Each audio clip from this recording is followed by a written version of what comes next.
taking spring's final flower when its life becomes ugly and cold. When death comes upon me like an eviction notice, leaving my soul without a home, I'll be sure to haunt your kitchen cabinets with a such of that graveyard magic.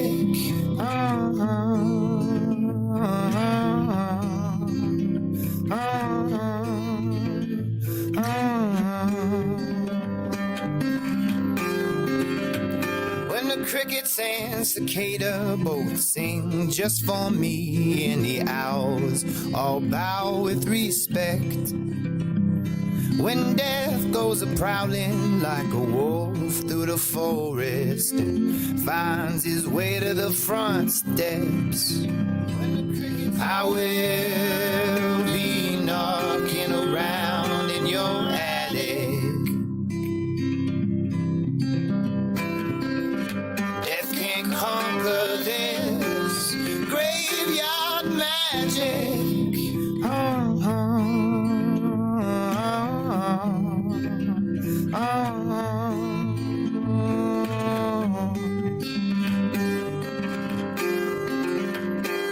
Crows have lined up across the fence in the yard, and the bones of winter's trees all shake with fear as death goes a-howling like an all-coming train, headed west to that final frontier. Our love girl is strange and dogmatic,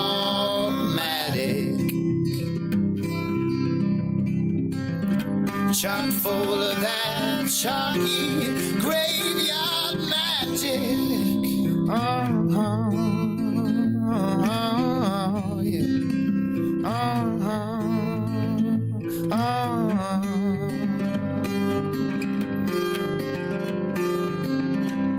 My body gets as light as air, blood trails from the yard up the stairs, and I close my eyes to see you there. I miss you all the best that I can. The spirit pulls for rum loveless, sprouts wings as I onward press. And hey girl, as you might have guessed, I'll be that angel singing to you from the band.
All right. I'm gonna make that last song. I'm gonna make that known by everyone. Yeah. Okay. I mean, it's not bad. No, I like it. It's a nice little ditty, you know.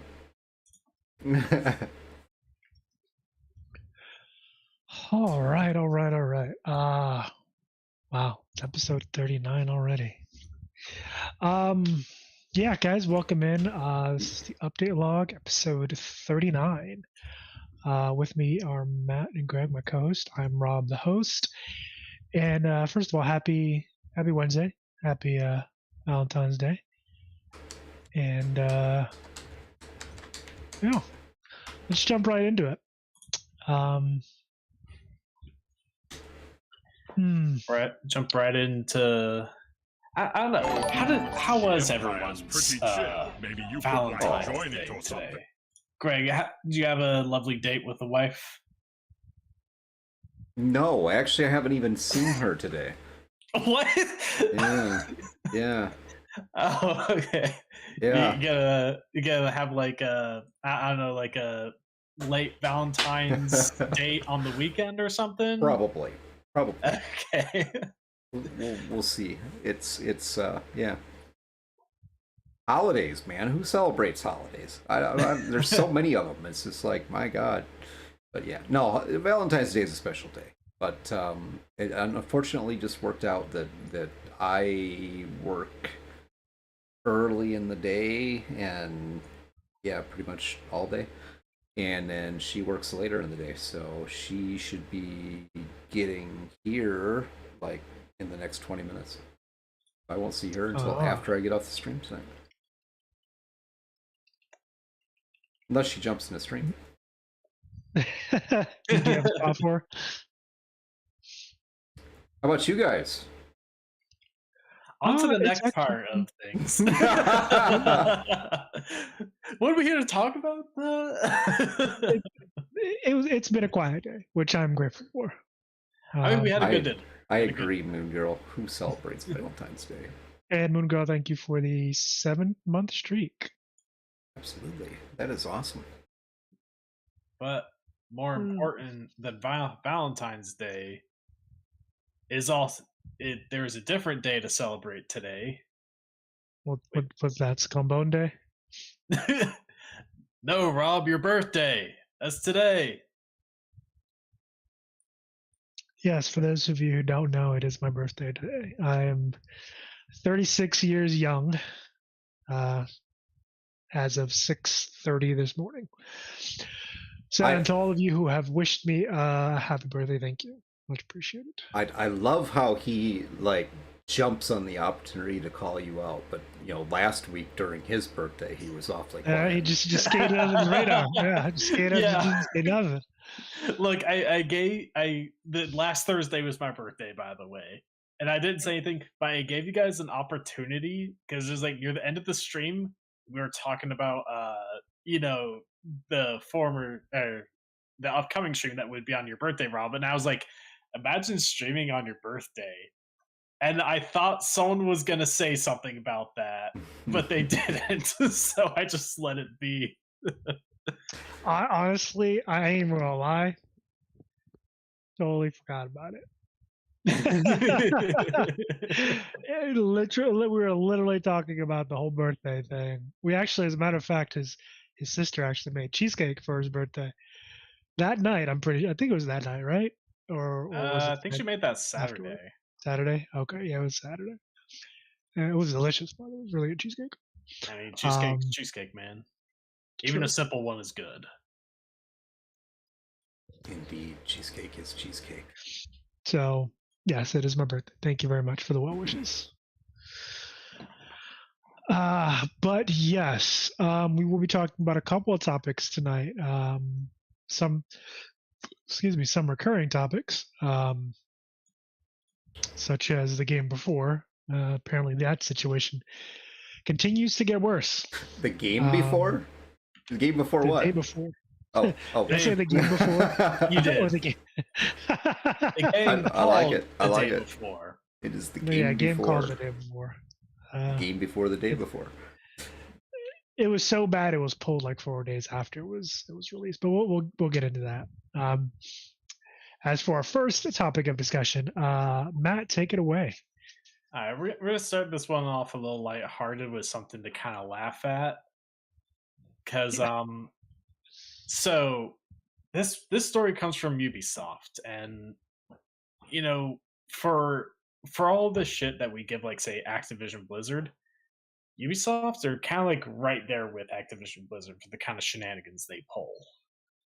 So they're really not that different, and the game Skull and Bones has opened up for, what was it, open beta, early access, one of those two. I believe it is early access, but let me check. Hold on. Yeah, it's one of those two. Pretty much, people are getting to play it, but hasn't been fully released yet. But what do you mean? Here's the thing: it's a quadruple A game. that's the bit there. Okay, so before we get to that, for those who don't know, Skull and Bones, it's been in development for a very long time. You're just jealous. It's essentially like a pirate ship game. You control a pirate ship, you fight other ships, and now that's all you do. And it's a live service. Hey Gemma, glad you could join us. It's a live service game, so already there's a lot of monetization, but it's buy price, like the price tag on it is also $70. So $70 plus all the usual microtransactions that come with a live service game. Mm-hmm. And obviously a lot of people were asking questions like, hey, why is it $70 if it's already going to be heavily monetized? What's earning it that price tag? And the CEO of Ubisoft, whose name is Yves Guillemot, his response was that that Skull and Bones is not just a AAA game, folks. It's quadruple A. The first of its kind. Which is which is how he's justifying putting the $70 price tag on a live service game, which is it's whack. Absolutely. To put it lightly, he is getting lambasted by the gaming community for that take. It's pretty funny. I suggest you guys look up some of the YouTube videos on it. Now here's the thing. Skull and Bones is, again, I believe it's in, as you said, Matt, is in open. It's either open beta or early access. I can't remember which. It is a full buy price of $70, which is, I mean, $10 difference, between most games now and $60 to $70. That's a little steep, But again, what is kind of blowing people's minds is there are microtransactions. There's gonna be microtransactions. It's gonna mean a cash shop, probably gonna mean a battle pass, and it's a fully priced game. And they plan to make it a live service game, so you're not even getting the whole game up front. You're getting probably a part of the game. And so far, the part that we're seeing is, let's just say there's character creation, but you never step off your boat. You never actually see your character. It's called Skull and Bones. Your character's your ship. It's a little bare bones. Let's be real. And you know what? Okay, for anyone who has played it and has enjoyed it, then, and now I'm not docking the game itself. I think the main point we're trying to make is that it's not worth $70. And no, absolutely not. And here's the thing, because they point out like the budget of the game, how long it's been in development, which I've heard like two different budgets. Like I've heard from one that's like 120 mil, and the other that's 200 mil. So either way, very expensive. Very expensive game. It's been in the work for like 10 years. Over 10 years. Since so 200 million, and you don't even get a character. You just get a boat. Well, no, that's the thing. There is character creation, but you never actually see your character because you play the boat. You play your ship. Everything happens on the ship. Like, you don't step off the ship. Even gathering the resource gathering portion, like gameplay loop, is essentially a meter. For those of you who ever played Gears of War, and you have to kind of have that ammo meter where you have to stop the cursor in a specific spot to get a perfect. It's essentially what it is. Yeah, the little reloading mini game that could help you like reload a little faster. Yeah, essentially similar mechanic to gathering resources from islands, which instead of actually going onto the islands, you just kind of sail up next to a tree or something and do that. And but let's talk about the that budget and the development time real quick, because Skull and Bones has had a pretty turbulent development cycle, to put it very lightly. And because it's been canceled and rebooted many times over the years. 6 times that I could research. 6 at least. God, damn. It was started and stopped 6 times. It's gone through 3 at least that I know of creative directors. Yeah. So you see, so you hear that of how many times it's been canceled and rebooted, and the changing of creative directors multiple times. And you look at that, potentially up to 200 million budget, and you got to think to yourself, like, how much of that is actually in the game, and how much of that essentially just got thrown, got wasted because of how poorly handled the overall project is. So it's like, does it earn any kind of right to call itself a quadruple A game? In my opinion, no. That thing should be worth probably, I don't know, $40. I think it was worth $40. No one would be nobody would be saying anything. Yeah, I mean, it would probably get some play. I mean, people would probably be putting out.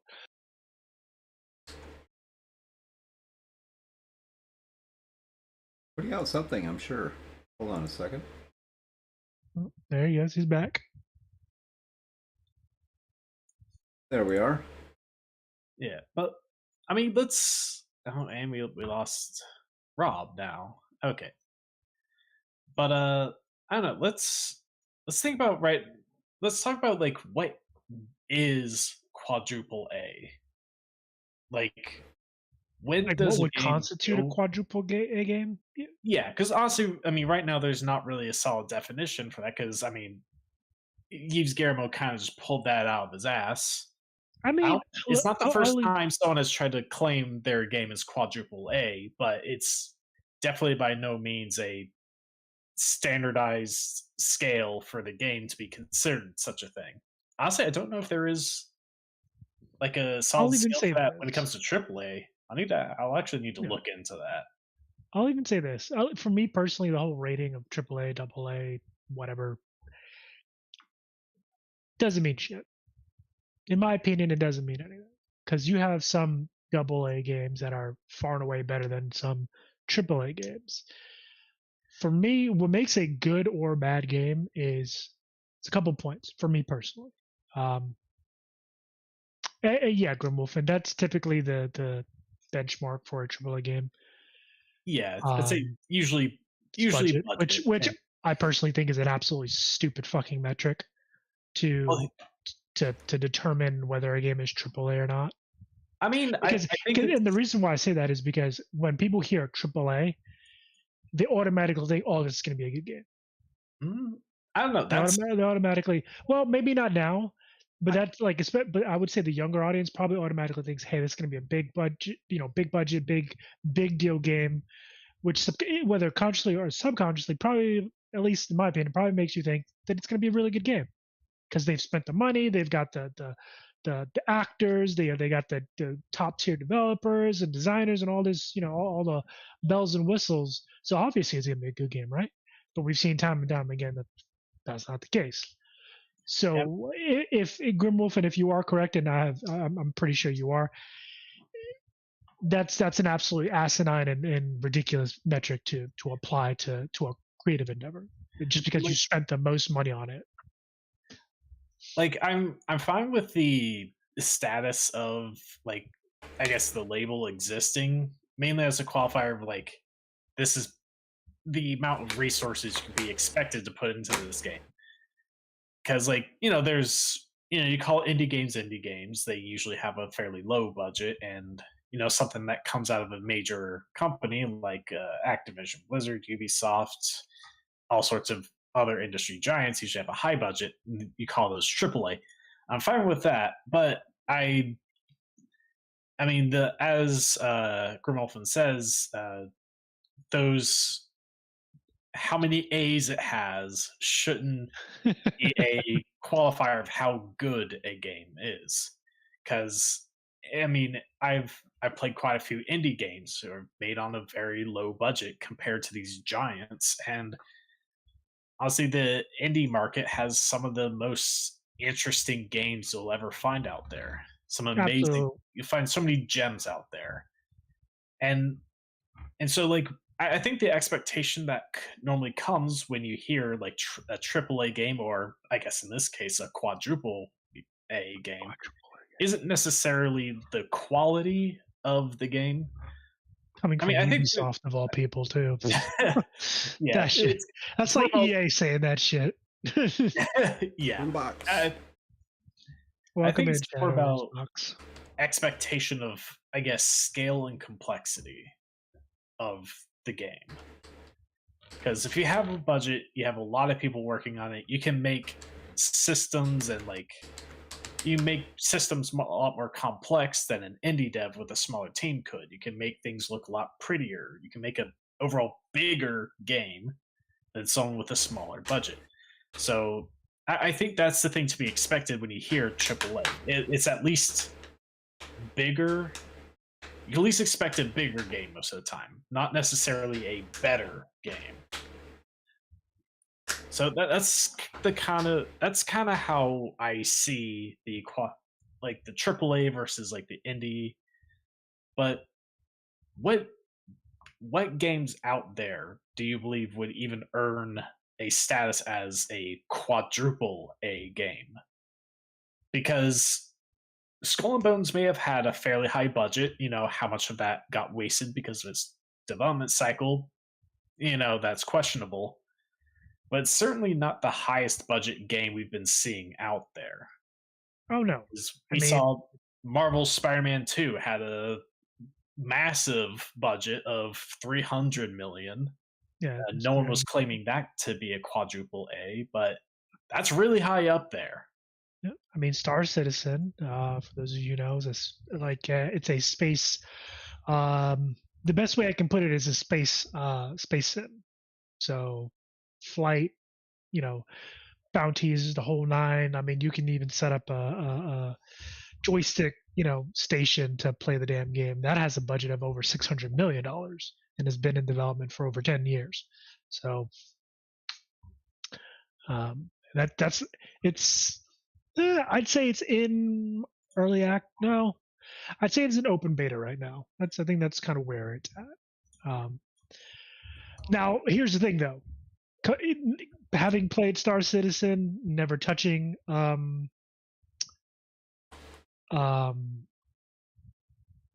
and Bones, and I never will. But just what I've seen of the game, I would put Star Citizen as a quadruple A fucking game before I put Skull and Bones. Let's put it that way. Highly recommended though, if you are into that and you have the rig to run it. You're gonna need a beefy rig for it. Star Citizen is like coming home from a job to relax and work another job.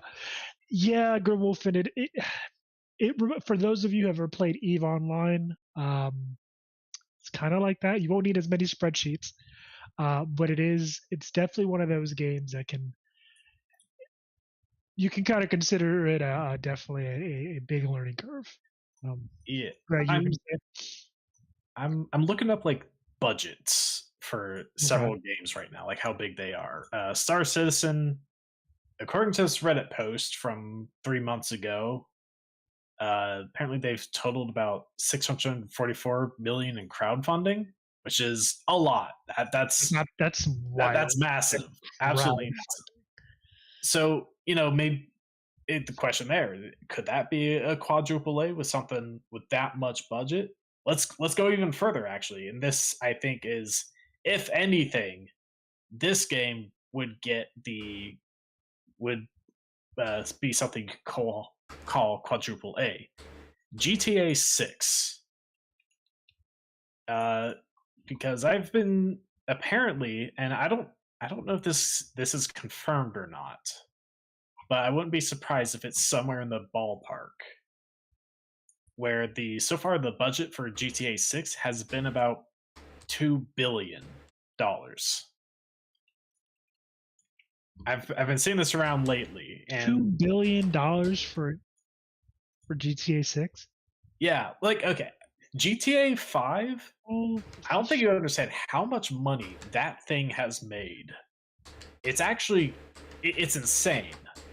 GTA 5 is the one that's played online, right? Or is that GTA 6? Yeah. The GTA 6, it's not out yet. Not out yet, okay.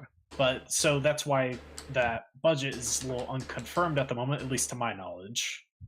But I wouldn't be surprised if it's somewhere in that ballpark. And if that's true, I'd say if any game out there in this discussion, that one might warrant that label of quadruple A if we were to ever actually make that a real thing, quadruple A. Who cares how much money they spend on it? If it's garbage, or maybe it's we just really get straight expensive to garbage. I don't know. I agree with you, Razzmatazz. A shiny turd is still a fucking turd.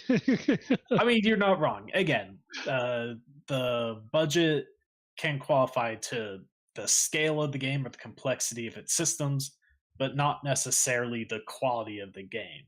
Like, is it good? And I get it. That whole thing is well polished turd. Hopefully, I mean, again, the quality when it comes to a game is subjective, but it's not hard to find an overall consensus of how people feel about a game. Yeah. I haven't played this game or even looked at this game, but I can tell you already based on the research piece to it and conversation tonight that it's bullshit. like as I said before, I haven't heard people say bad things about the game. Just that what's present in there is not worth a $70 price tag. Like that That's a just pretty bad thing. exactly like if it was if it was worth less, like the lower price tag of 40, maybe even 50, I probably go towards 40, then no one would bat too many eyes the about like, how you don't actually get on the islands, or boarding isn't actually like boarding other ships. Like those kind of features that just aren't there that you expect to be there would be a little more expected if it's a lower price tag game. $70 for a puzzle game. Fantastic. Yeah, so yeah, a lot of people are kind of having a laugh at Ubisoft's expense, especially Yves Guillermo, his expense, because yeah, it just sounds like he's putting the $70 price tag on to recoup a lot of those losses from the development cycle, because it's been hell. It's been hectic. It's been very hectic, and I'm sure a lot of that budget has essentially just gone down the drain. More than likely. Because what we're seeing of the game does not look like a game that costs 200 mil to make. No, absolutely not. It's Grimwolfen, you're correct. Its gameplay is very reminiscent of mobile games. And here's the thing: to be completely frank, a lot of game studios are trying to make their games mobile compatible. I wouldn't say all, I wouldn't say most, but there are enough where that's starting to become a trend. Yeah. Well, the more platforms you can put your game on, the better, more right? the more more places reach you to sell have. it. Yeah. So, I don't blame them for doing that. It's a solid business practice. But again, $70 for that? Nah. Yeah, Moongirl says this game sounds like Sea of Thieves. Not a great game, but it's cheaper and you can play it with friends and you can actually leave the ship. Moongirl, I've heard doing research on Skull and Bones, a lot of people have basically said the same thing. It's a prettier looking version of Sea of Thieves. Ironically, most people say after playing this game, I just want to go play Sea of Thieves. It's better. Yeah, I mean, Skull and Bones essentially got started because like people love Assassin's Creed Black Flag. Yes. So they're like, let's make a game all about that, the pirate part, the ship battles and stuff. Then fast forward over a decade later, being canceled and rebooted, and here we are. I swear. So quadruple A, baby. That's the next evolution, man. A quadruple A fucking game. Speaking of another flop, the day before. Yep, more news coming out from the day before as people kind of look a bit more into that whole scenario. Day before. So to give you a brief synopsis, it gets worse. For those who don't know, the day before was a game that came out in early February.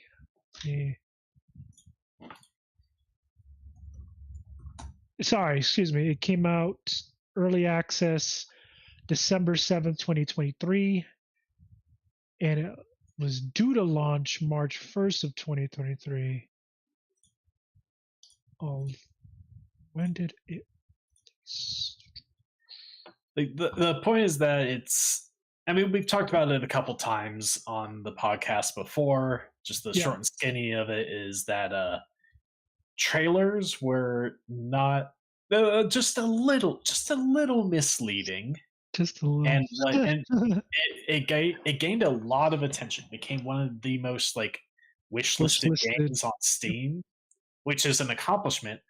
And then what came out was It's hot mess. pile of trash. It was a mess to the point that 4 days after its release on Steam, it was pulled from the Oh. Steam store, and Steam issued refunds to everyone who bought the game. Which Yeah, I mean refunds crazy to in think about mass. Like Yeah, in that- mass, people were getting their money back. yeah, Um, that's honestly pretty crazy because I mean,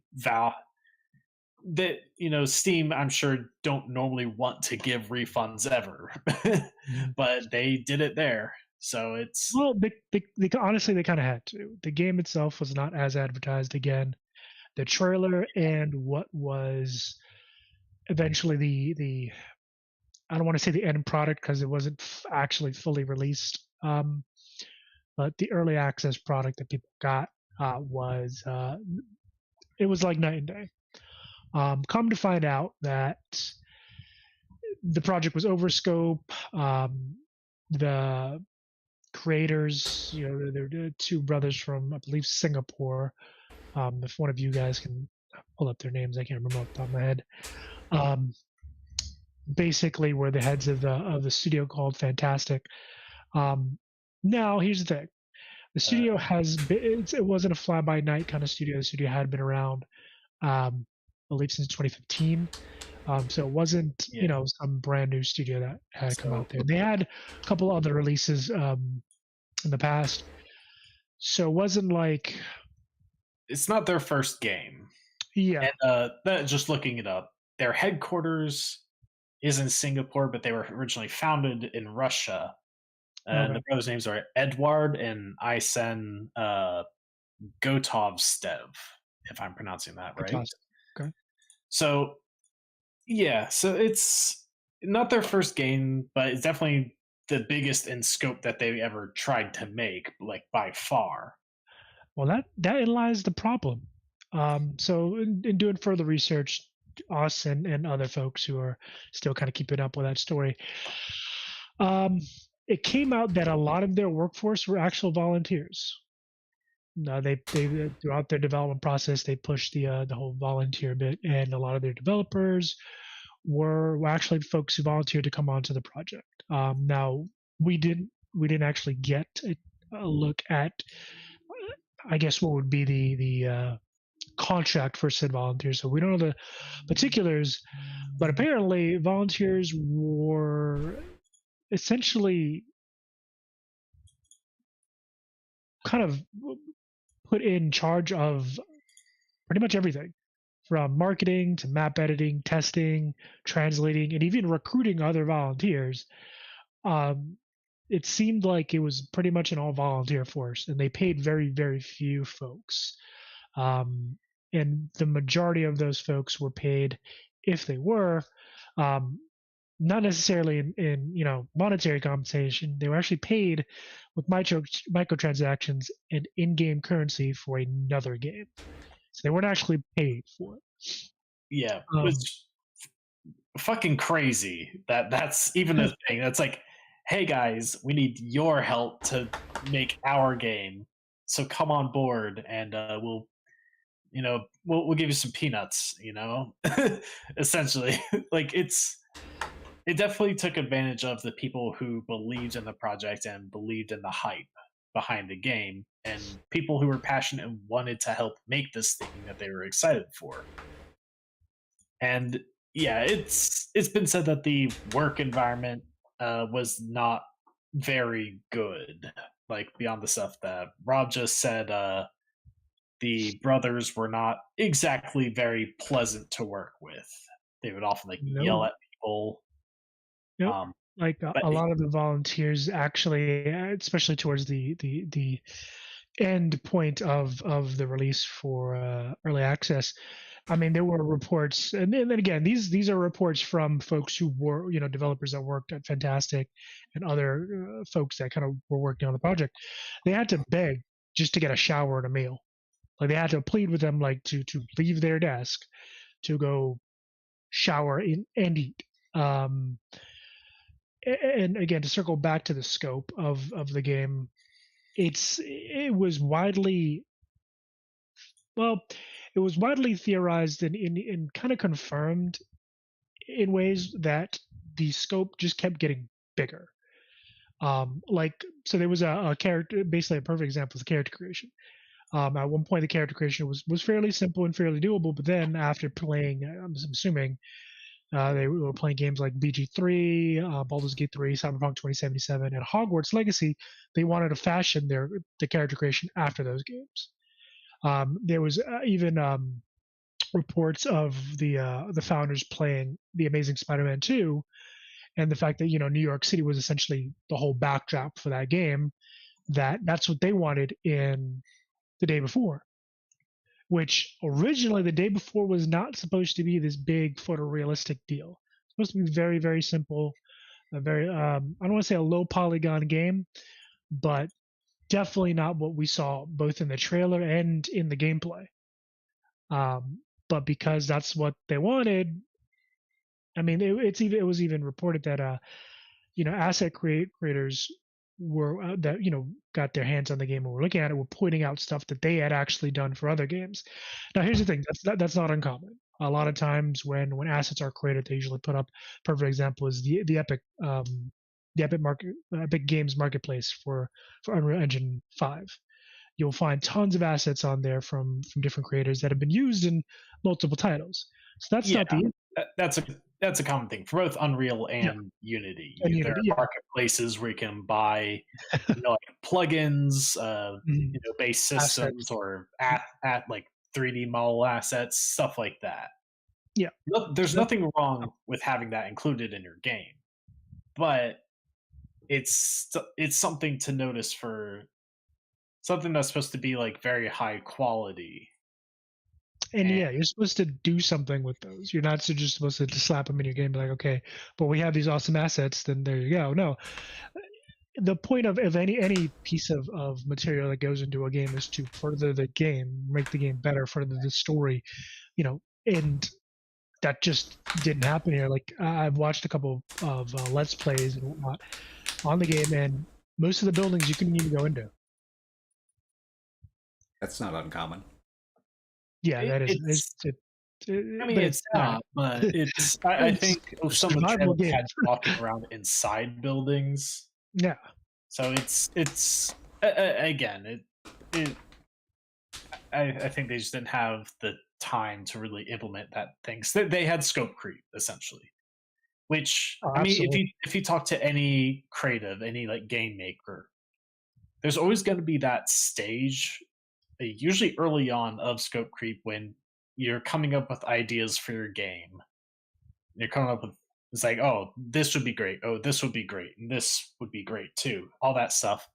But eventually you have to like think about like what's your budget? What do you have time for? And you have to consider what of all these ideas are you going to have to cut out? Because most likely you're going to have to cut something out. But it seems like they didn't do that, and I think a lot of those additions that you're talking about, Rob, were coming in fairly late in the development. Oh yeah, which is something that, that is not. If ever's the time to add new things, it needs to be early on so it can be done well. And you can iterate on them and fix the issues. Yeah, absolutely. Yeah. One of the other things. Go ahead, Greg. Well, I just want to give you guys so here's the closing statement from Fantastic. And this is the statement of closure for the studio, but here it is. Today we announced the closure of Fantastic Studio. Unfortunately, The Day Before has failed financially, and we lack the funds to continue. All income received is being used to pay off debts to our partners. We invested all our efforts, resources, and man-hours into the development of The Day Before, which was our first huge game. We really wanted to release new patches and reveal the full potential of the game, but unfortunately, we don't have the funding to continue the work.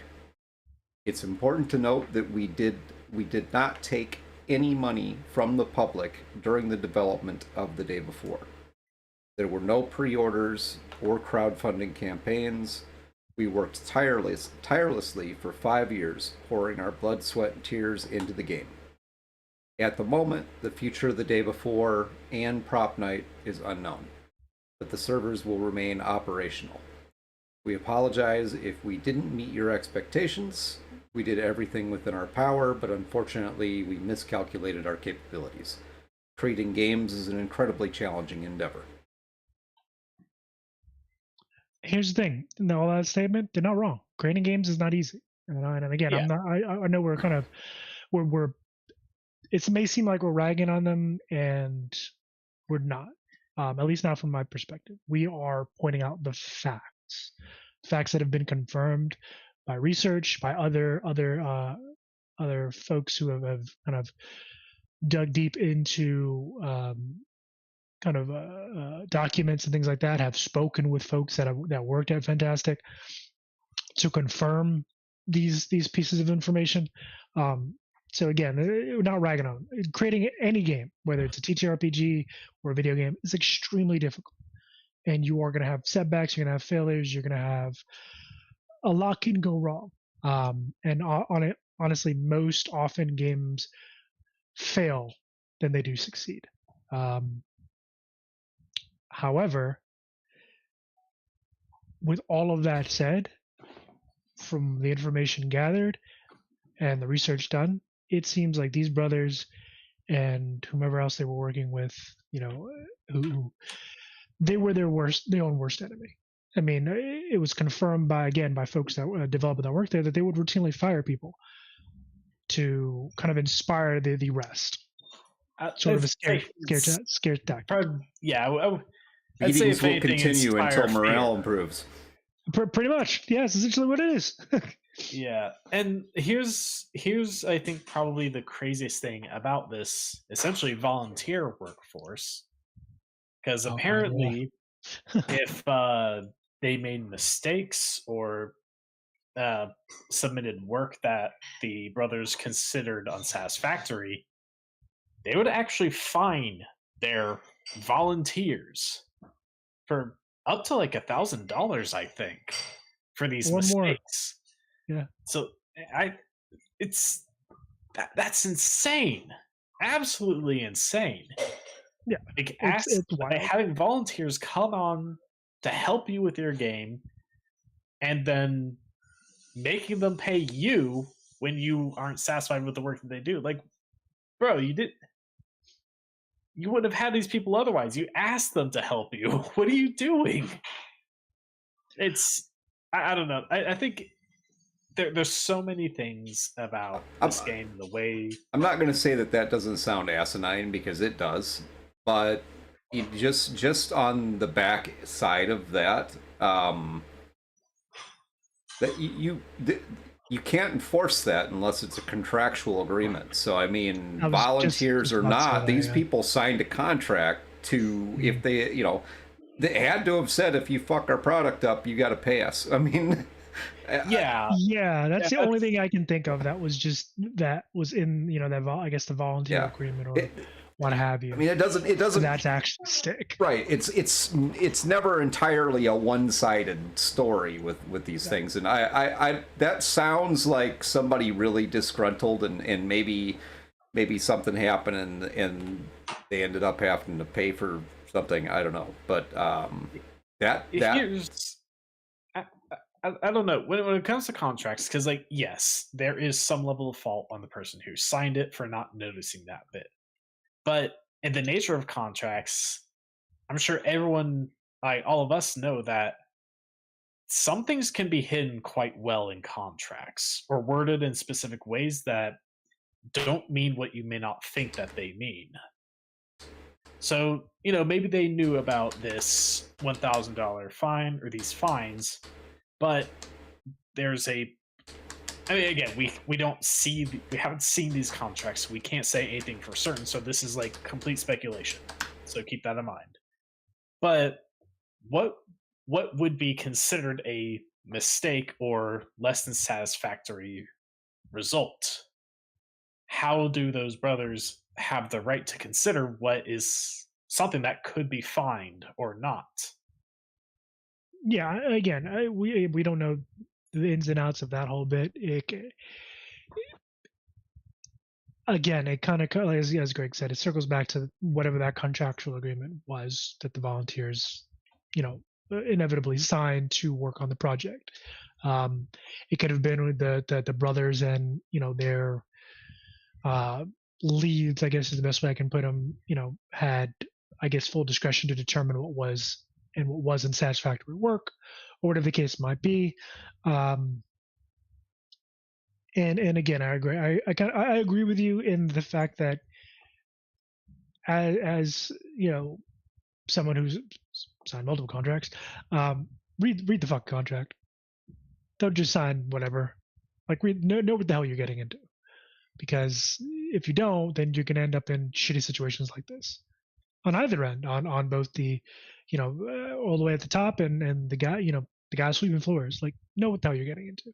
So if the folks that have been fined or volunteered and they got fined for whatever reason, if that was in the contract, then they that was have the to contract. abide by it, unfortunately. Yeah.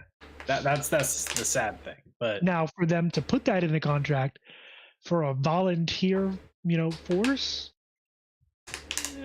Well, hold on, because there was a bit of a question out there about the volunteer piece, and there is some interesting information out there if you want to look for it. Yeah.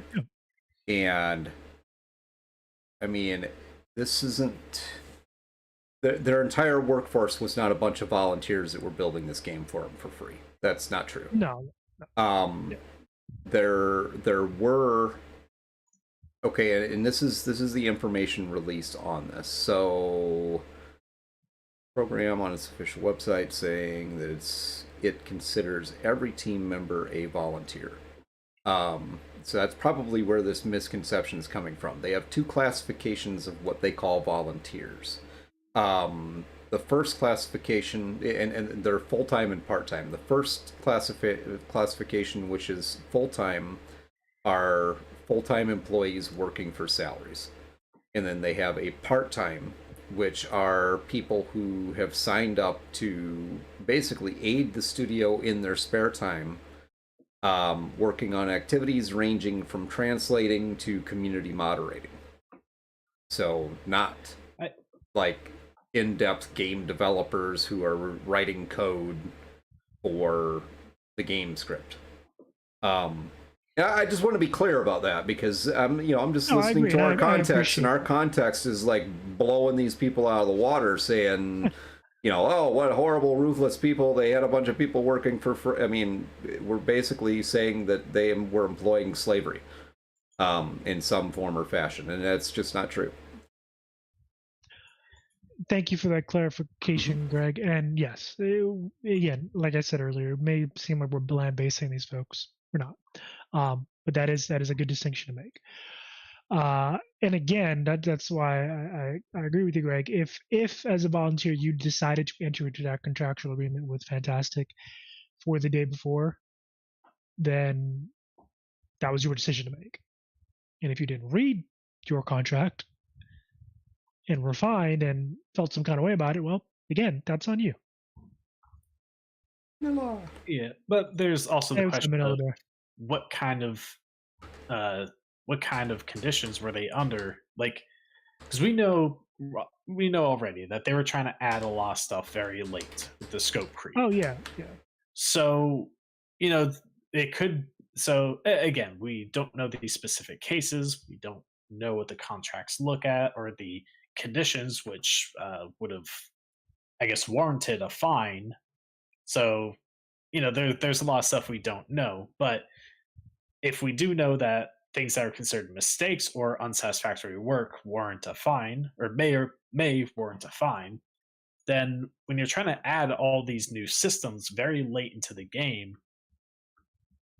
the people working on those probably had very little time to do that. So it's no surprise that what the end result of their probably pretty rushed, and we already know that they worked a lot of overtime. They were very overworked, bad conditions, all of those conditions.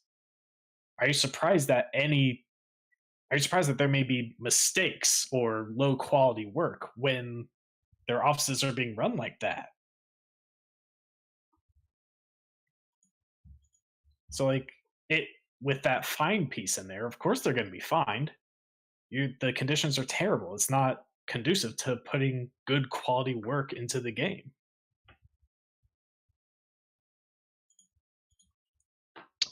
We're not wrong, Matt. But the distinction does need to be made. Because again, a lot of folks were kind of calling them scammers and et cetera, et cetera. And as much as the game sucked, as much as folks ragged on it, and the studio and the brother, the CEOs, the brothers, they didn't scam folks. They just put out a shitty fucking game. Well, I think it would have been a scam if people didn't get their money back. Yeah. Because at the end of the day, still, what they promised, the trailers they put out, everything gave people a false impression of what the game really was. What they promised was not the actual product. So I think, I think that can, in certain people's eyes, warrant the label of a scam. The only reason that, I might back away from that slightly, I think there's still maybe way to call it a scam, but because at the end of the day, they did take people's money. They were just forced to give it back. They just had to give it back. But they did sell people this product, which is not what was promised. Steam sold people this product. I mean, they put their game on Steam to sell. Like, the Fantastic was still selling the game, they just used a platform to sell it.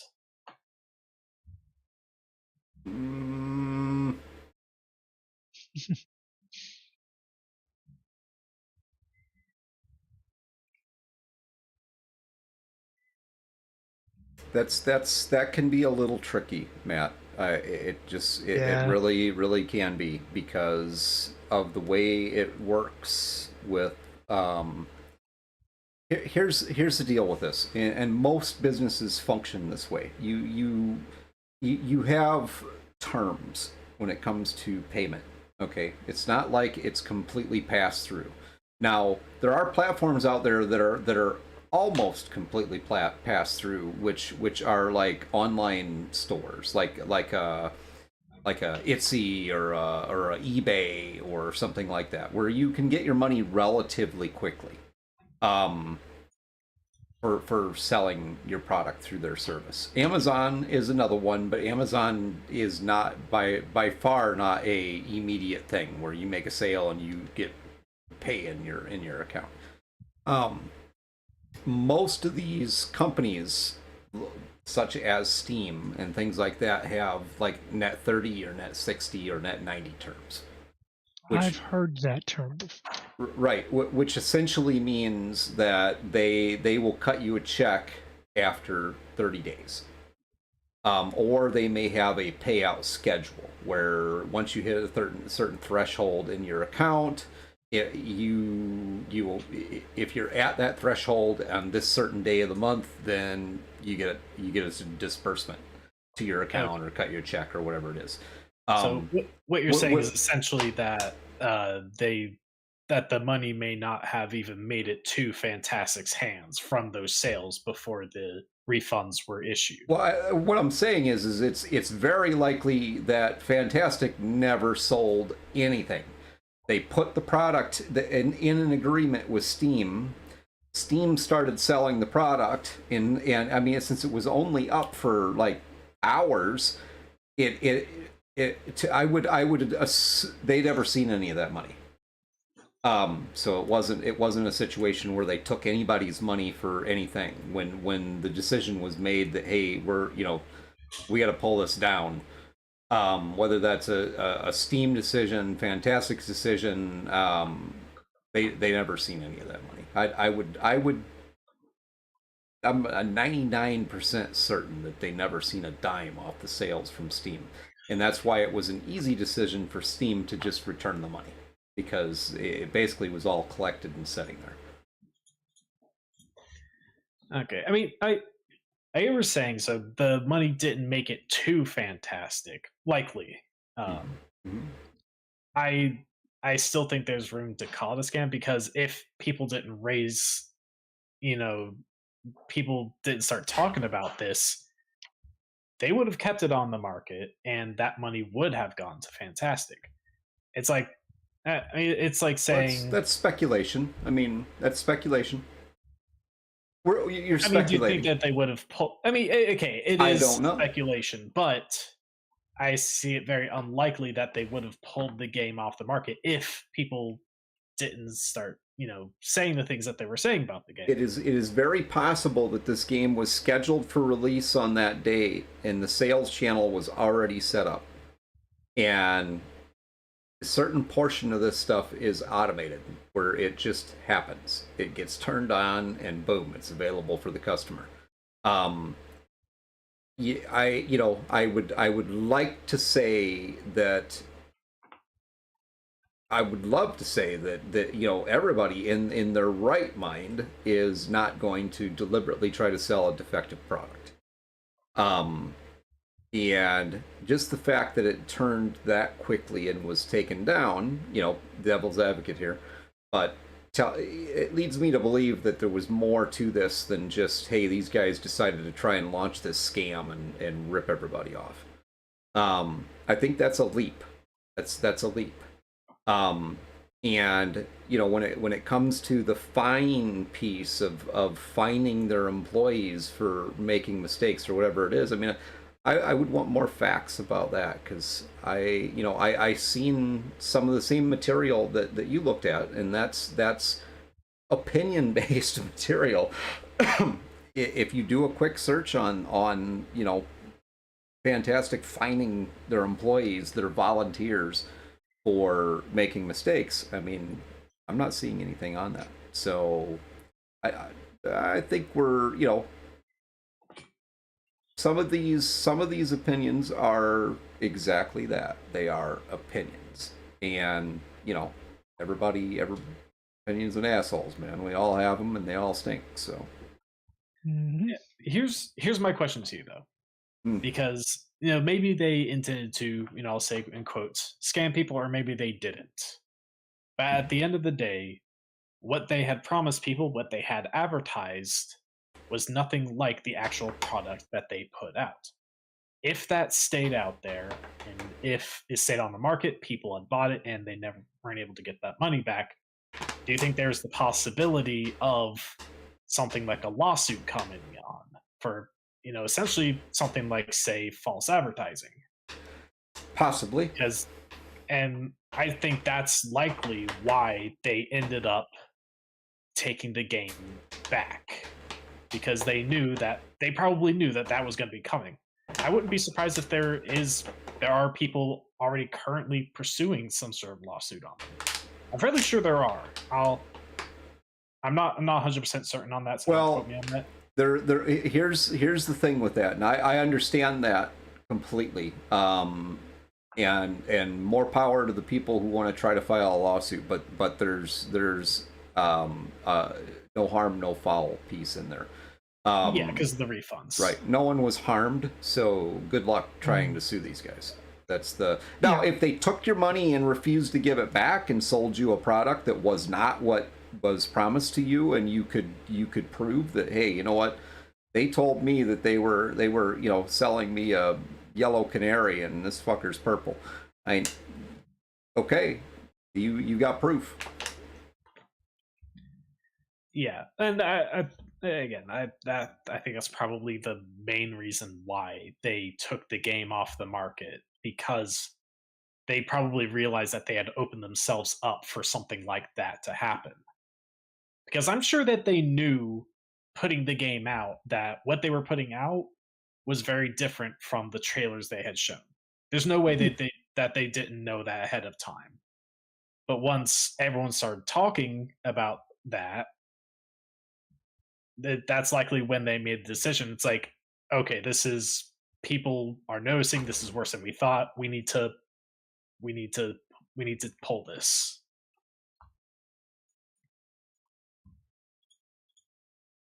Okay. And we lost Rob. Yeah, I'm dragging him back here. There we go. Yeah, but I mean, regardless of, again, there's a lot of missing info. There's a lot of speculation. I think regardless, there's I don't. There's definitely some shady acting on the side of Fantastic in the way that they've handled things. The severity of it is, again, there's a lot of missing information, so that's speculative. But I think there's no doubt that they haven't been completely honest in their endeavors. That is possible, absolutely. And I don't want to discredit any of the former employees that have spoken out on any of those issues, because it's there are no perfect companies out there. I mean, no, surely not. So, but certain things are just, I mean, okay, if you really had to ask to take a shower, I mean, that's really, I mean, yeah, I hope that's not the case, but if it is, right, you must be working in some strange country where they have no labor laws, because I mean, it's. Their headquarters was in Singapore, and I don't know what the labor work culture is like over there. Like I know in Japan their work culture is it's horrific. Like we complained about here in America, it's worse over there. Let's be honest. But they make bed desks. Yeah. I've seen that. It's crazy over in Japan. They also sell clothes in vending machines, like underwear, socks, like full-on clothes. So in case you can't go home, you can go buy yourself new clothes and then go shower and have new clothes. It's wild. It's fucking wild. It's crazy over there. I love a lot of the stuff that comes out of Japan, but I would never want to work there. That's a weeb. I am, okay. I'm not afraid to admit it. I mean, just I watch anime. Got stared at him. This boy is Japanese, okay. He's not even a boy. He's an amoeba. It's a space amoeba. Okay. But yeah, it's not great with Fantastic. Like, regardless of from what has been confirmed, what has been said, even if you disregard things that could be potentially speculative or blown out of proportion or exaggerated, there's still enough out there to be like, yeah, I don't think what was going on there was very great. And again. Go ahead. No, I absolutely can agree with that. It's there was some. Obviously, they made some mistakes, and their closing statement is interesting to say the least, as to how they decided to, explain the closure of their company. At least they own the idea that they overestimated what their capabilities were, for sure. Financially, obviously, is where the problem was. Yeah, they own that, but the interesting part is that they didn't really even close down. They just reverted to an old name that they used to go by, 8 Points or 8 Point. Well, I forget if there's a plural or not. Okay, yes. That's there. Greg has something to say about that, apparently. Well, that's not an uncommon practice. That's the thing. Really? No, it's absolutely not. Rebranding a business with a new name is not an uncommon practice at all. I mean, it's not, but I don't think. Well, it is because they haven't been operating. Well, it is common. First off, it is common, and it is a new name in the fact that they were not operating under that name for some time. Yeah. So they go back to operating under that name, and that's. I mean, that's. It definitely happens. Oh yeah, rebranding happens all the time. So with Twitter. Yeah, which I will continue to call Twitter. No, Elon, we're not calling it X. Sorry, buddy. because I don't want to put a video on X and have to call it an X video, because I think that means something a little different. I think some people are gonna look at you a little side eye with that one. That's like, nah, I'll just put out a Twitter video, okay? But that'll probably be a thing for a long time. But yeah, probably. That's about. Elon doesn't even call it X. What, seriously? Yeah. Does it? Bro, what is Vernon Grim Wolfen? There was a interview. I honestly don't think that guy gives two shits about a lot of things. I don't. I mean, he's a very intelligent guy, and he has. I think his ideals are mostly in the right place. I mean, I'm not a billionaire, so I really, whatever he's doing with his wealth. But there's a lot of things that I just don't think he cares anymore. And not in a necessarily bad way. I mean, did you so there's an annual event, basically a company's style leaders event every year, like an expo, where leadership from major corporations from around the world get together and do some training and some thought sharing, things like that. And there was an interview with Elon on there where he was being asked about the situation with Disney, how Disney pulled funding from Twitter or X, decided they weren't going to spend their advertising dollars on X as long as Elon was basically opening up the free speech thing. You gotta have the controlled speech. I'm butchering this, by the way, but it comes down to this: live TV. Elon Musk told the CEO of Disney to go fuck himself. Live TV. Yep, I saw that one. He was. I mean, honestly, I saw some of the clips from that. He's mad. You can taste the salt. Like you can hear it in his voice. He's mad. Mm-hmm. And here's the thing, you can make the free speech argument. He can say whatever he wants on Twitter. Sure, fine, if that's the platform he wants to make. However, just like he's within his right to, make Twitter a platform where you could say whatever thing you want. I think advertisers also have a right to choose not to support a platform that lets certain messages be freely said on there, especially by the CEO himself. So I don't think it's stifling free speech. I think they're within their rights to pull their advertising from a platform that is not something that they lets things be said that they don't want to see their advertisements being put right next to. But I suppose this is getting a little off topic, because I feel like we could go on for a long time about Elon if we wanted to. There's a lot with that guy. But he's an interesting fellow. I'll say so.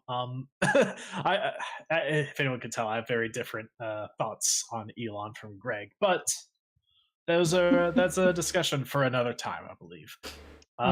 What you mean? We don't align on something? Us, you and me. This is earth shattering. What are you talking about? I thought we always agreed on things. Everything, man. We're like of one mind, right?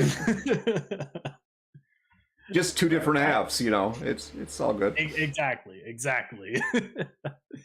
But Rob, what do we got next?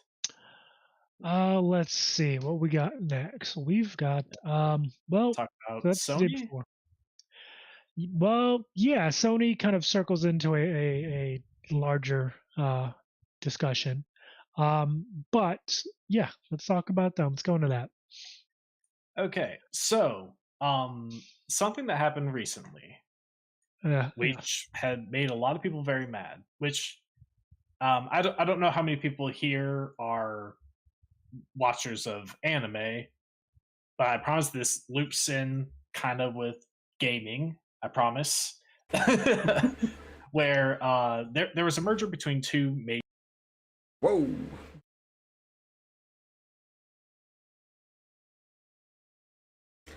They will be right back.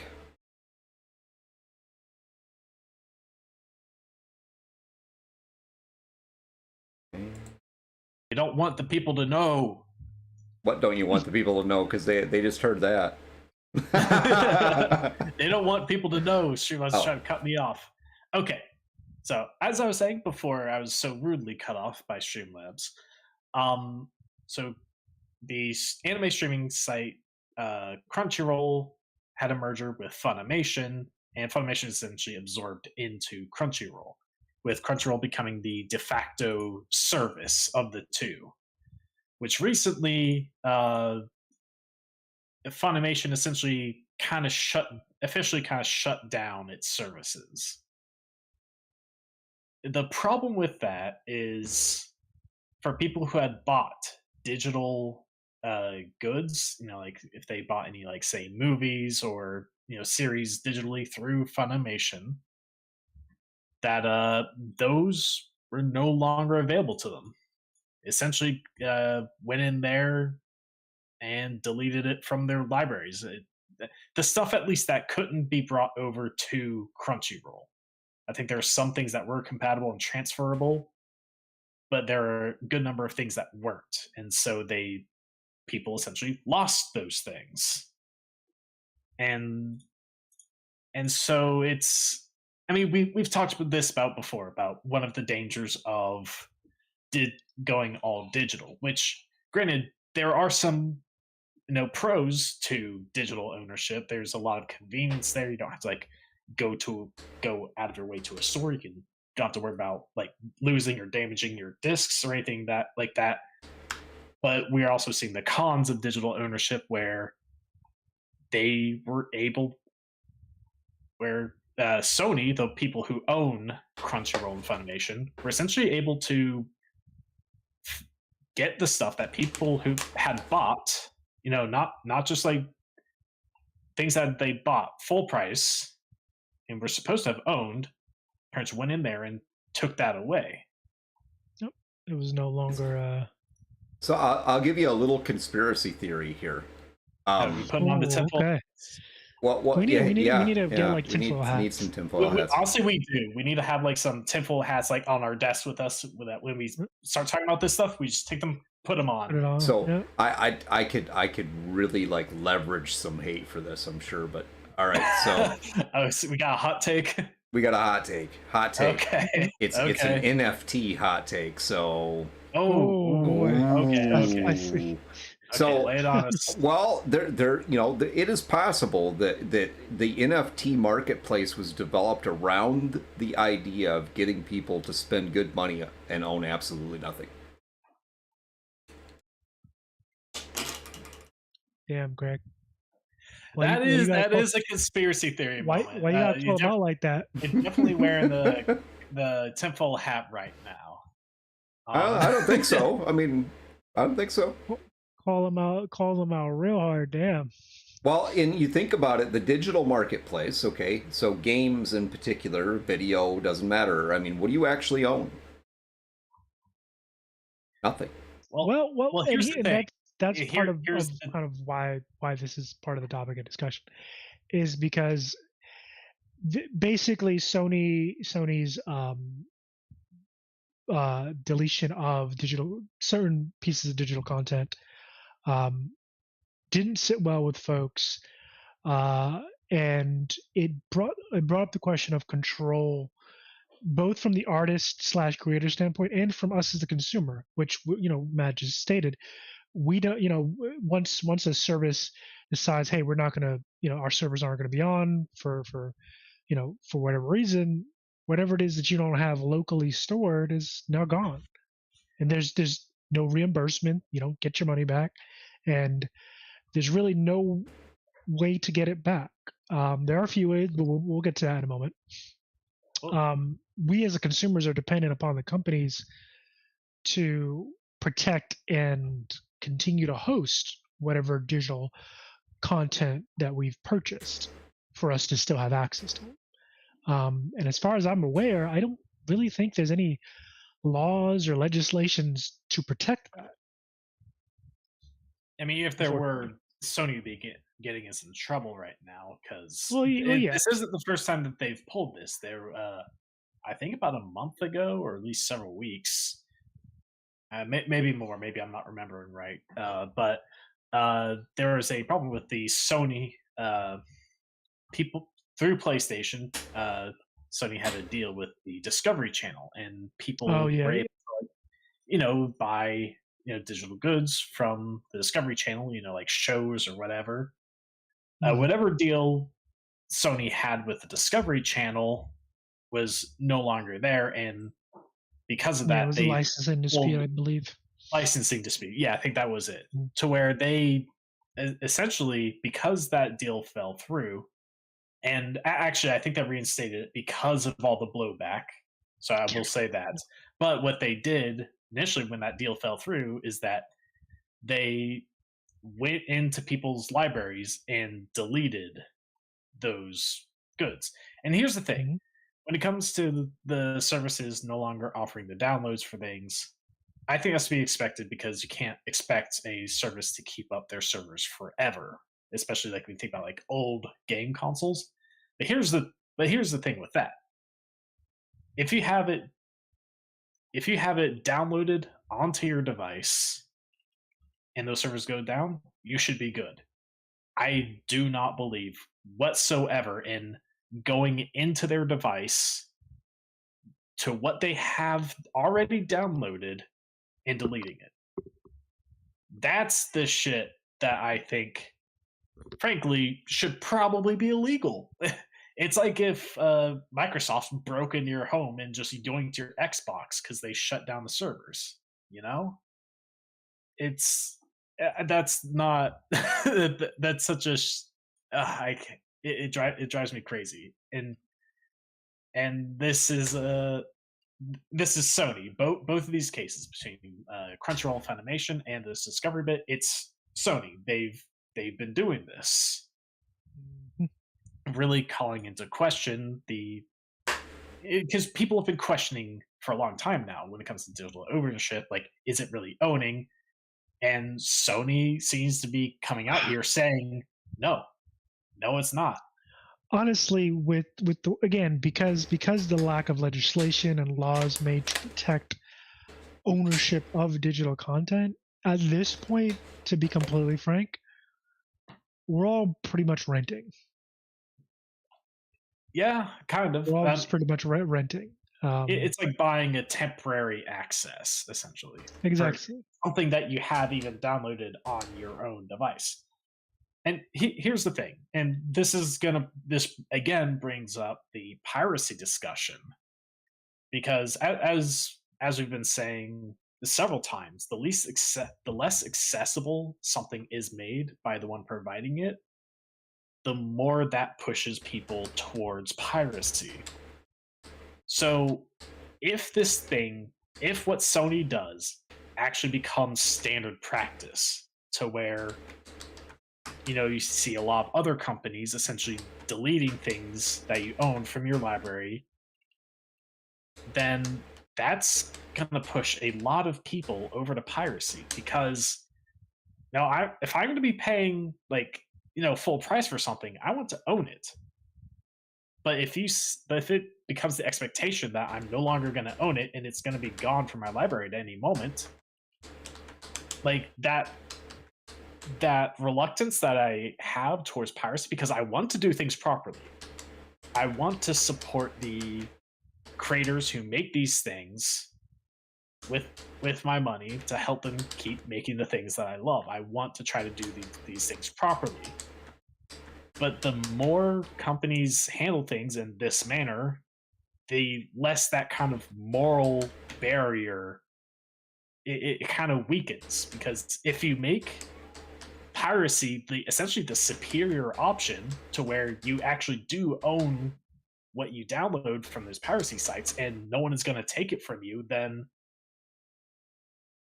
you're going to see a very large uptick in people pirating things, because what the companies are offering, this false ownership, would be plain inferior. And I think that's not something they want to lose. If you, like, before, when you thought about piracy, like years ago, you could expect like scuffed versions of what you're trying to get, like lower quality, maybe it doesn't have like all the updates and stuff like that. And so Nowadays, that's not really the case. I mean, it's, if it becomes where those situations are reversed, and there are high quality pirated versions of things available, which there already are, I can tell you that. And the fact that you would own those games because no one would be able to reach into your device and delete it from your library or anything like that, then all of a sudden the piracy becomes the superior option. And I think that's would essentially be the company shooting themselves in the foot by doing this, because they'd be pushing people away from actually wanting to buy their products and actually wanting to spend their money with them. No, I mean, I agree, Matt. And here's the thing: I, like most people, am also one who wants to be a responsible consumer, meaning I try not to pirate or what have you. Have I done it? I'll fully admit, yeah, I think most people have. At least once or twice. Yeah. Evil. Evil. I know I'm going straight Look, to hell. no one's perfect, all right. But here's the thing, and this in researching the situation with Sony, and just the digital ownership piece in general, there is actually a bit of a silver lining with piracy. Most games, like classic games, think back to old, Super Nintendo and Nintendo games. That, I mean, because the cartridges are no longer, in some cases, the cartridges no longer exist, or some digital pieces of content, that are no longer available, like for consumers to buy legally.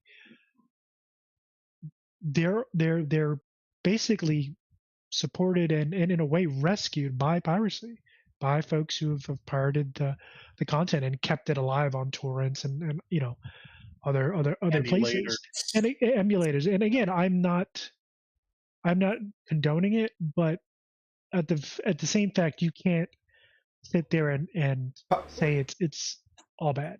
Piracy's a fact. I mean, Exactly. that's we're not, it's not going right. We're not promoting piracy. It just being clear on that. Yeah. Just to be clear, we're not promoting. It's piracy, there. It happens. Do things legal, people. Yeah. Or don't get caught. I mean. Yeah. Well, we didn't tell you to. But yeah, we're not telling you guys to go out and pirate. It's just, if you're going to look at the situation, you have to look at the whole situation, both the good and the bad. And I will say that if you want to support a project, go out and pay for it, and spend the money for it. If you don't, well, you got options. I'm not saying use those options, but there are options out there. And unfortunately, with the push for digital content,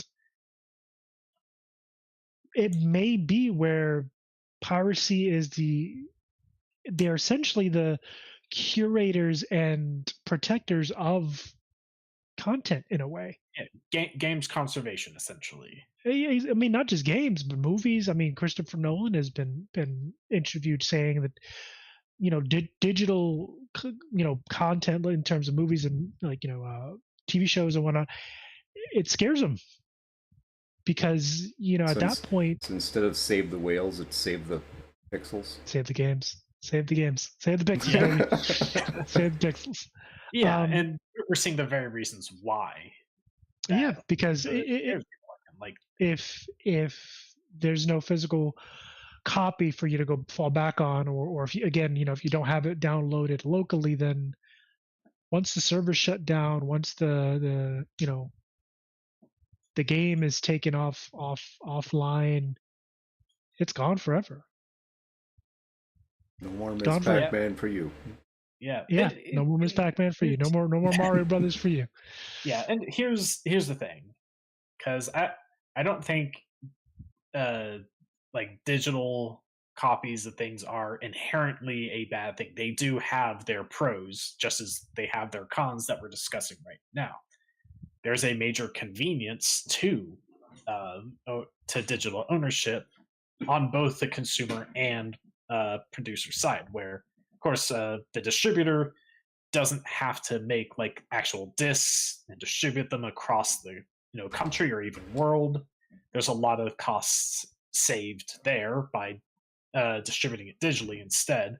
And on the consumer side, you're able to stay in the comfort of your own home, buy a game on the internet, download it right there. You don't have to like order the physical disc online, wait for it to get there, or go somewhere yourself to go get it. And there's no risk of accidentally misplacing or damaging your discs or cartridges. So there are cons to digital ownership, but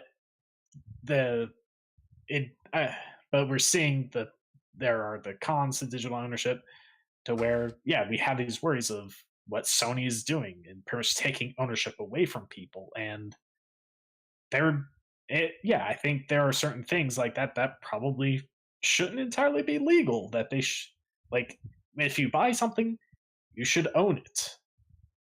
Because I agree. Because with what Sony has been doing lately, people are starting to say a kind of certain phrase, which is, if buying isn't owning, piracy isn't stealing. Of course, that's like an exaggerated thing to say, but there's like a point in there.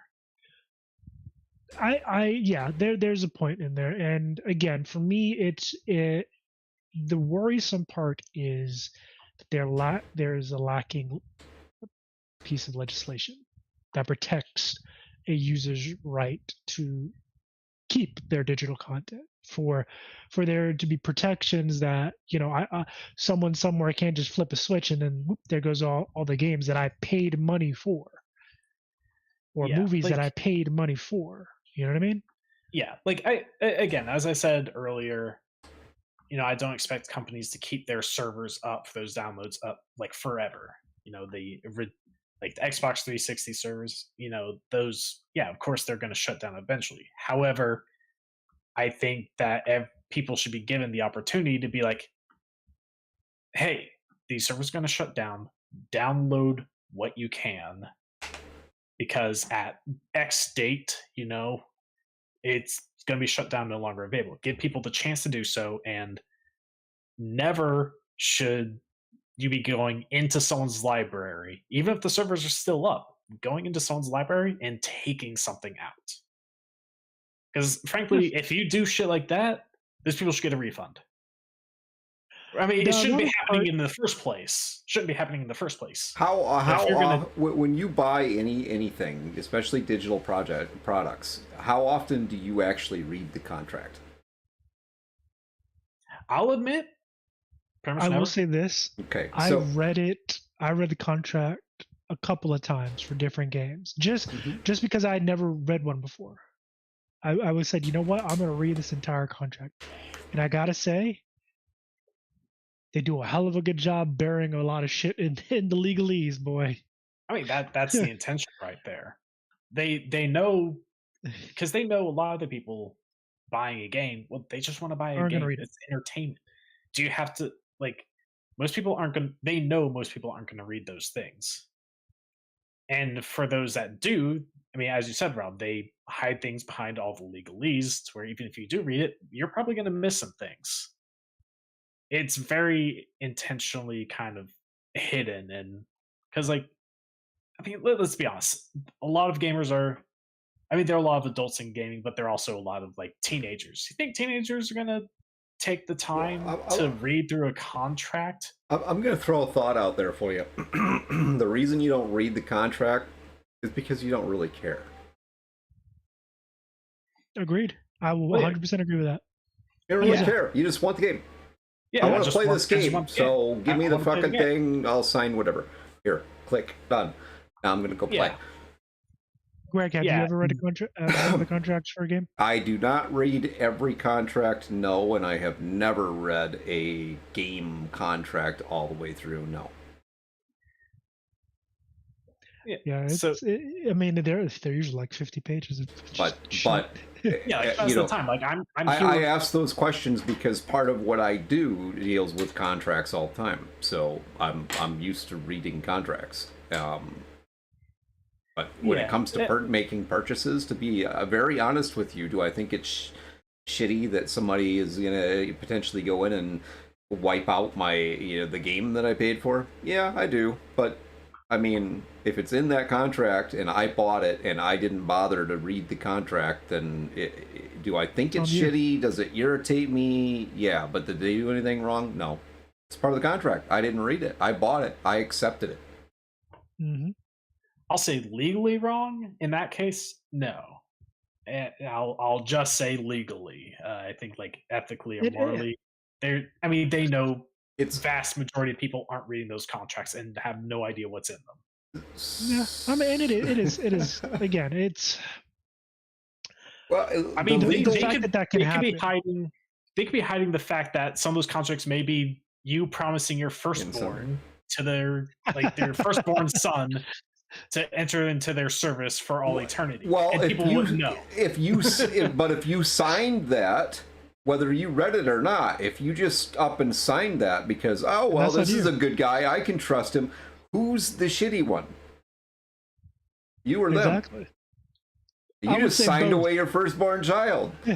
I would say, and you're going to turn around and say, "Well, you're evil because you didn't tell me that."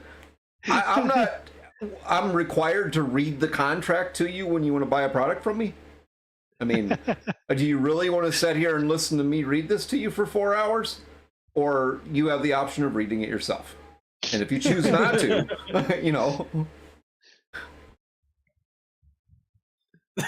So I mean, if they just want one, that would be like I could always have another kid. So it's not first of all, welcome in, man. Hopefully the creation of your AI voice bot's going well. And here's the question for you: which one will you give up? Well, we already said the firstborn son. I mean, so if you're fine. I mean, if you had an option, which one would you give up? Don't answer. It's a trick. Yeah, don't answer. Don't answer that question. They might see it. It's like the youngest. That one's always. That firstborn's been acting real uppity lately. All mine are quote unquote adults now, so it doesn't. Yeah, I can't. Youngest is our only hope now. Well, I just gotta hope they don't decide to give me up. I mean,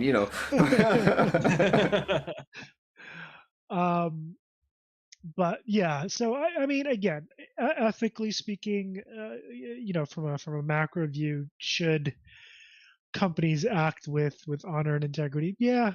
Are they going to? Probably not. Do we honestly care as a society? That might be part of the problem, to be completely honest. Do we honestly care as a society? No. We just want the thing we pay for. That's it.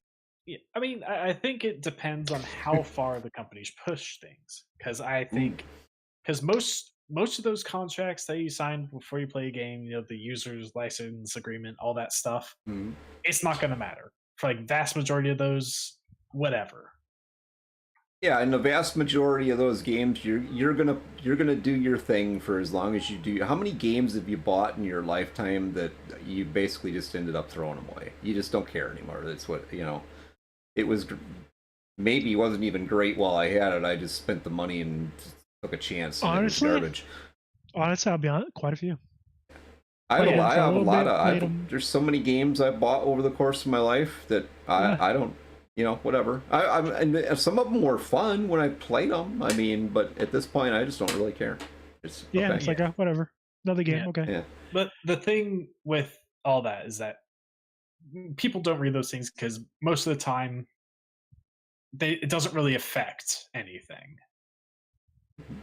But if it becomes standard practice that it is going to start affecting things, where in those contracts they say that you may not really own that game, to have the right to essentially pull it from your library, and that becomes a common practice, people are going to start caring, because people will care if a game, especially one that they like, is going to be pulled from their library. And people are going to start paying more attention to these things if it starts really becoming a problem. And again, I want to stress the concern is not just games. Concern is any potential content Oh, that yeah. is completely digital. Any Movies, digital media TV, that games, music. And for me, on a personal level, why it's such a concern is, number one, we're game creators. Number two, all the things that we've seen and done, played, baby. listened to, watched are part of our history, both personally and as a culture. The point is, ladies and gentlemen, So for people to literally be able for lack of a to, better word, again, is just flip a good. switch and all of that goes Greed poof, is right. it's a little concerning. Greed works. It's a little bit concerning, but again, I think this is opening the door for, hopefully at some point, genuine legislation to happen to protect digital media in all its Yeah. forms. Yeah, protect a consumer's right to own what they've bought. Essentially that, yeah. Because let me put it this way: if I'm paying you full price for a game, I want that game forever. Even if I play for 5 minutes and never play it again, that's mine. I own that. But if this is going to be digital, and at a certain point you can, just, hey, we're shutting down the servers. That's it. Game's gone. You better start dropping the price for that goddamn product. Is it going to happen? No. Yeah, I mean, as I said before, if that becomes common practice, then companies will have made piracy the plainly superior option. Yeah, that will a lot of people to piracy. That will essentially kind of be what's happening. Well, I mean, we talked about this in the last episode of the kernel level kind of anti-cheat software that a lot of, I think the list that we had posted a list of games. Probably most of the games that we all play, it was like over 300 games that have this type of software in. And it's anti-cheat software, but it's also there to potentially help prevent piracy. I call it privateering. It's privateering. That's all I can say is, get used to it, because that's where we're going. I mean, yeah. We can whine and cry about it, but it's happening. It's happening right now. Insomniac has the right idea.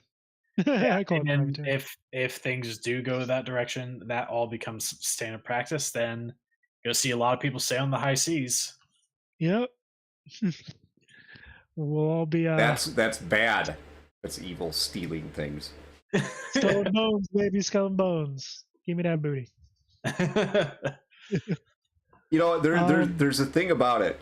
And I'm sorry, adding into what we're going here, there's a thing about it is, if you're going to push this, which we are, I mean, all the way across the board, the digital piece is the future. Well, it's the here and now, really. But you're not going to own these games. You're not going to. Most of this is going to be digital subscription based, and so much of our lives are already digital subscription based.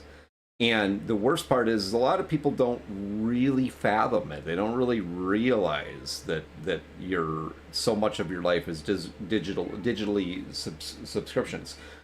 But I say this for the robber barons, so to speak. Okay, the companies, the creators that are out there, and we're among them being creators.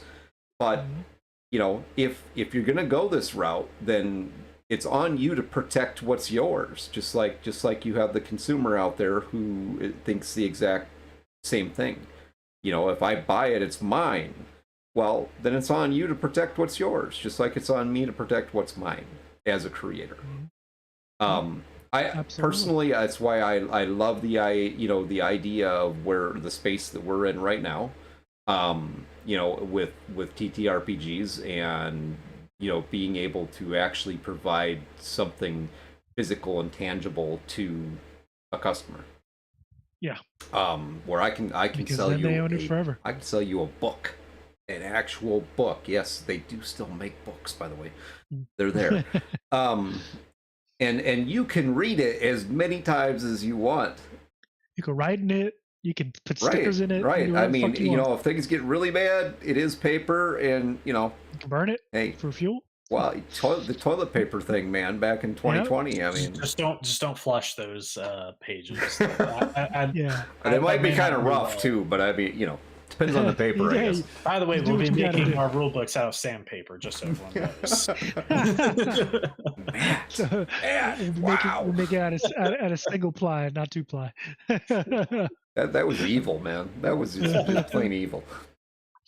But yeah, that's the other side to it is, I mean, these companies that are going that direction, I mean, they got to protect that product. I mean, I'm not, again, not going to condone piracy, but if you're going to do that and then you're not going to protect it, then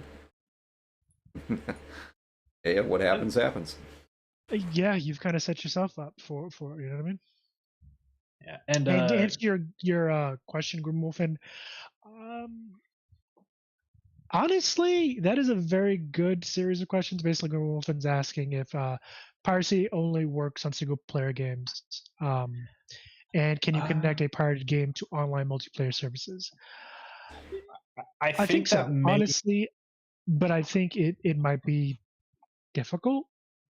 I think it mainly depends on how the game communicates with the other games. Because I could see certain games where one of the players is essentially the host for the server. I could see that working a lot more easily than a game where there are like the servers owned by the game maker communicating with that. I feel like that would be harder for a pirated version to communicate with, if at all possible. Again, I'm no expert on how that all works, but I'm fairly sure there are some that could work.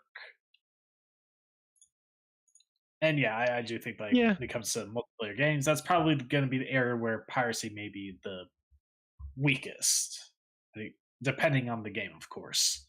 But single player games, then Ahoy, matey. no problem there, honestly. Hey, I want to be a pirate, but I don't want to do all the piratey stuff. I just want the rum. I mean, you gotta at least wear the eye patch. Eye patch, maybe peg leg. Yeah, maybe peg leg. Yeah, you'll probably need one of those. So many demands, I tell you.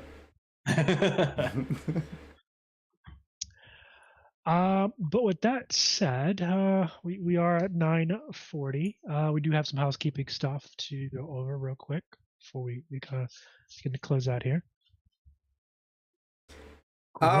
Yeah, so I put a post up in our forum this evening. If you're not part of our forum, then please do join our forum. You can get more live information there, communicate with the community, all kinds of great stuff.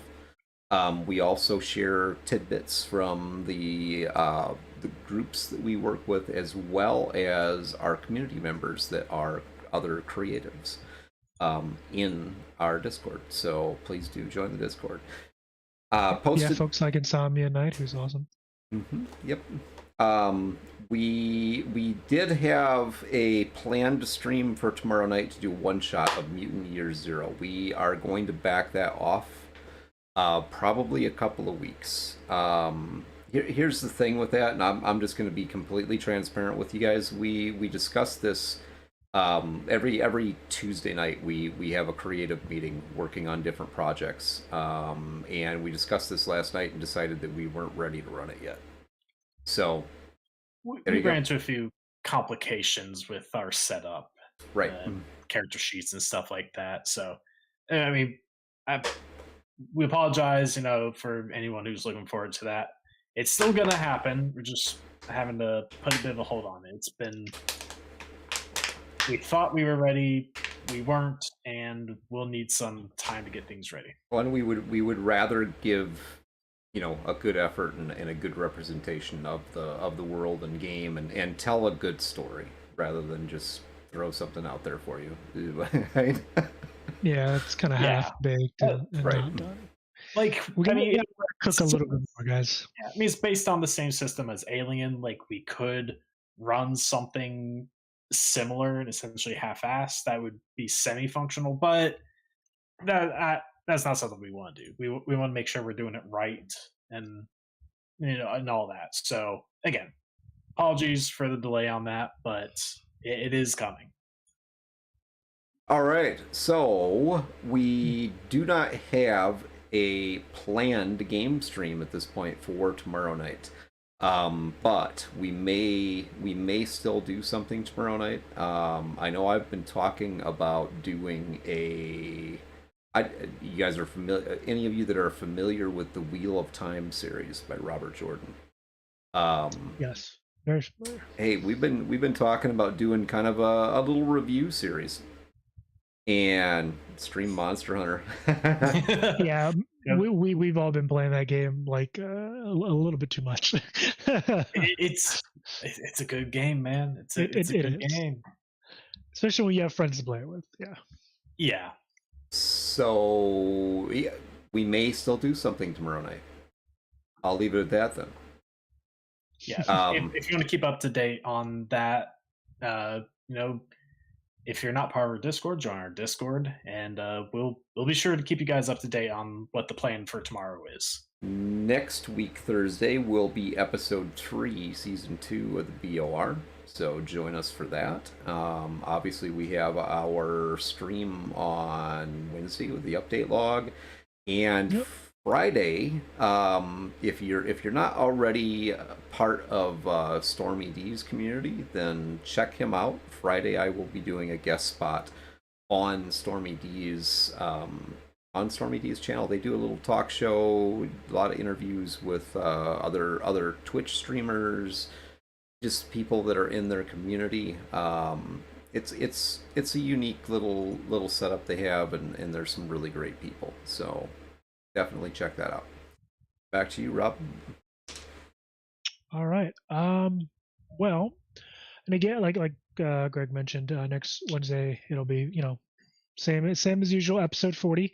We'll kind of be diving into some Dungeons and Dragons stuff. A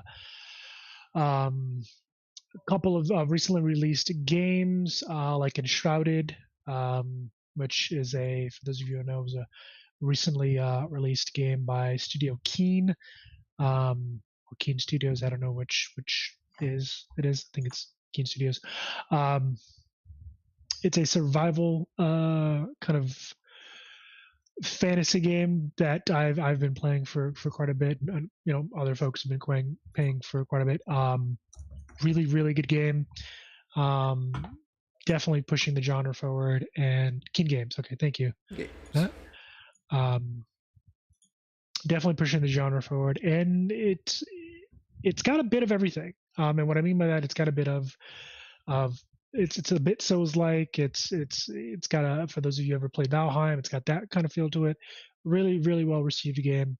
That just entered early access. So definitely check it out if you're curious. We'll be talking about that and a couple other things next Wednesday. And then, as Greg said, next Thursday we'll be heading into episode 3 of season 2. Though a bit, so a little tidbit for recent D&D news.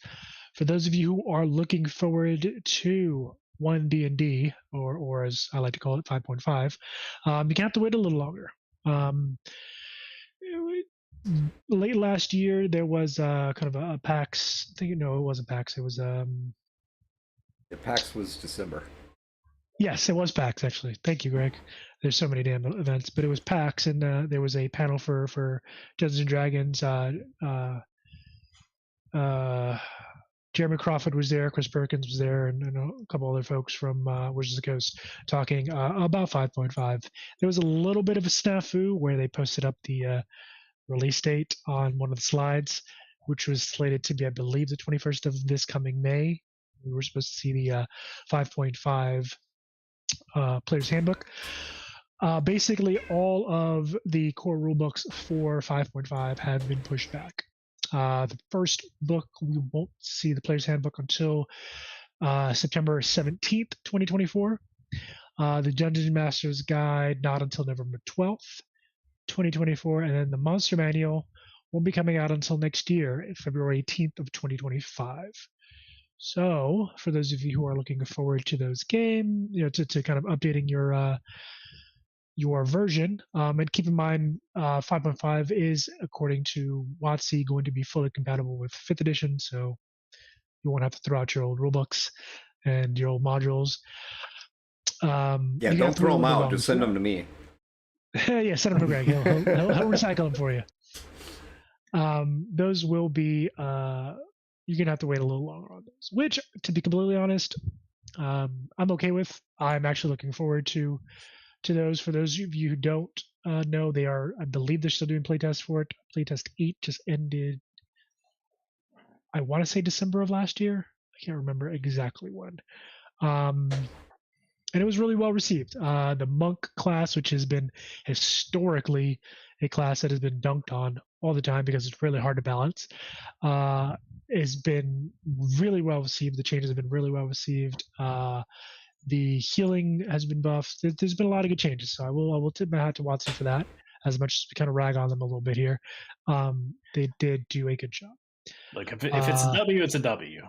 If it's an L, it's an L. We can give credit where credit is due. So if it's good, then good. I've always been interested in monk class. It's just because it's been dog shit. I've been a little weary of creating a monk character. So if they fix that, then we start playing D&D 5.5 or 1 or whatever they want to call it. I might make one. Honestly, what I want to do is play a monk barbarian or barbarian monk. That'll be fun. Just punch with rage. Just punch. Who cares about the Zen stuff? I'm just gonna punch you with anger. Yeah, that's right. I'm gonna hit you with my rage and anger. I'm just gonna hit you really hard. That's my thing. Yep. So yeah, that is it for episode 39 of the Update Log, guys. Thank you very much for coming out and listening to us discuss a couple different topics. Talking about piracy and all that. See how we started with Skull and Bones, and we ended with piracy. It's all planned. Full circle, baby. That's right. Pirates, and more pirates. Thank you guys for coming out. Hopefully, for those of you who celebrate, hopefully you guys had a good Valentine's Day, and yeah, you guys have a good night. Part of the crew. That's right. really quickly before we do that. So time is running down. GaryCon is coming up at the end of March here, so that actually plays a role in why we're not doing a stream tomorrow night. But we've been busy. So if you're planning on attending GaryCon or not planning on attending GaryCon in person, maybe virtually, then definitely come check us out. I will be running 8 games at the con over the 4 days in person. So if you're there, come check it out. We'll be running 4 separate sessions of Cyberpunk, which is a piece that we've created exclusively for GaryCon. And I'll also be running in the evenings. I'll be running The Witcher. And we're gonna do something fun with The Witcher because it's just there's so many things, so many destructive things, which I love. So come check it out. Come play with me. I definitely want to see you at the table. If you're not able to be there in person, then you can also come play with us because Rob and Matt are both going to be running virtual games. So come check that out as well as soon as we're able to get those scheduled. That's it. That's my blurb on GaryCon. So. Yeah.